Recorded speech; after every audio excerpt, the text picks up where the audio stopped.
नमस्कार, मी Pramod Nalawade. Live India चॅनलमध्ये आपले स्वागत.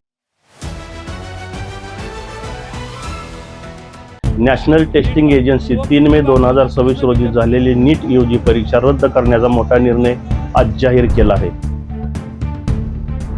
पेपर फुटीच्या गंभीर आरोपानंतर आणि प्राथमिक तपासात पारदर्शकता नसल्याने समोर आल्यानंतर ही कारवाई करण्यात आली आहे. या प्रकरणातील महत्त्वाची घडामोडी खालीलप्रमाणे. देशभरातील सुमारे 22 लाख विद्यार्थ्यांनी 3 मे रोजी दिलेली परीक्षा आता अवैध ठरवण्यात आली आहे.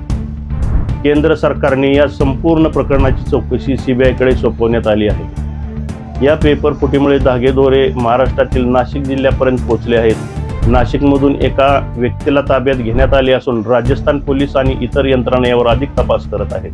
ही परीक्षा पुन्हा घेतली जाणार आहे, परंतु त्याच्या निश्चित तारखा अद्याप जाहीर झालेल्या नाहीत.